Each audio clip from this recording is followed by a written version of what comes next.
Nicolas Torre, MMDA General Manager, tungkol po sa rally ngayon. Dito na po ngayon ang rally ng Iglesia ni Cristo dyan sa White Plains Avenue sa Quezon City.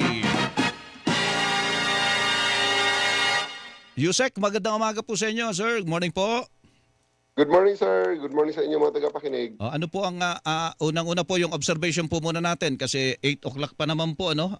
Kumusta po itong ano natin, yung ating White Plains Avenue at saka dito yung adjoining EDSA segment po nitong kalsada na ito ngayon, Yusek?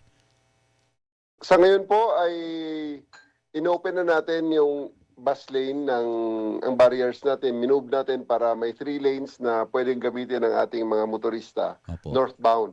May 2 lanes din sa southbound at ito ay ino-open din natin para maging 3 lanes din. Para ang ating mga rallyista ay dyan lamang sa labas ng ating barrier. Meron silang permit at in exchange sa permit na yan, ang napag-usapan kahapon, is walang paparada sa EDSA at hindi po pwedeng may tao sa EDSA. So EDSA will be free-flowing today. So sa ngayon may naiwan na isang New Era University bus na remaining na nandyan sa gitna. May third lane siyang ino-occupy. Pinag-uusapan na lang kung paano alisin at para magalaw na yung mga barrier dito sa kabilang side. Kasi kagabi pinigilan nila na magalaw yung mga barrier at ayaw nilang paalisin din yung EDSA, ang bus eh. Ay linawin po natin, Yusek, ano? So ang pinalapad na po yung yung EDSA bus lane, EDSA bus carousel, ano? Lane. So ang ibig po sabihin, iaalaw po yung mga pribado po doon. Wala pong uhulihin. Opo, wala po munang yung pinaka-bus, pinaka-third lane is para sa bus pero pwede pa rin pong gamitin ng ating mga kababayan para hanggang dyan lang sa portion na yan. Paglampas naman ng Cubao, balik na uli. Kikipot uli. Opo.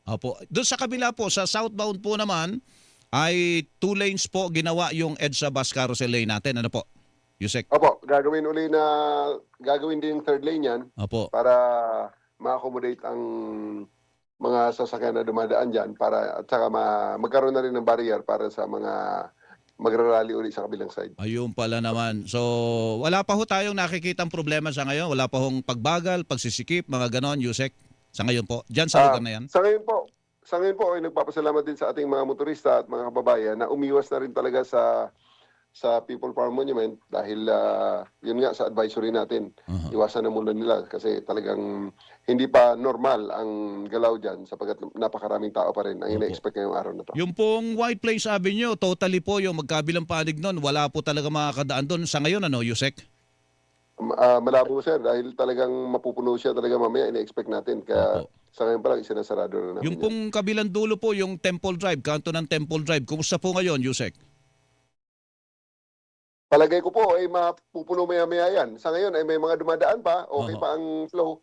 Pero ina-expect natin in a few moments pag nagsimula na yung datingan ng mga sasali dyan sa rally, ay mapupuno po yan. Together with the other side, sa yung extension ng Katipunan.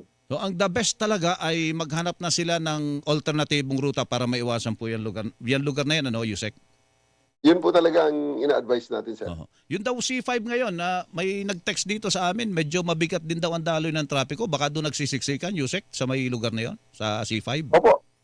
Na-obserbahan po natin kanina pa na sumikip talaga ang C5 kasi ang mga dadaan ng EDSA papunta Makati from the north going south, dyan talaga sa C5 dumaraan. Opo, yun pala naman. So, ganun po. So, wala pa namang untoward incident. Mamaya po, makikibalita uli kami, Yusek. Salamat po sa inyong panahon at sa inyong paliwanag. Teka, may pahabol dito pala na nagtatanong, hindi daw ba sususpendin ang number coding ngayon, Yusek? Yusek? Wala pang advisor at hindi natin maaring gawin sa ngayon. At rerouting na lang muna. Magbaon ng maraming pasensya at konting dagdag sa oras, konting trip planning muna sa ngayon ang kailangan ng ating mga kababayan. Opo, sige po. Salamat po, Yusek Nicolas Torre III. Thank you po, GM. Maraming salamat din, sir. Opo, salamat po. Si GM Nicolas Torre III, Undersecretary, MMDA.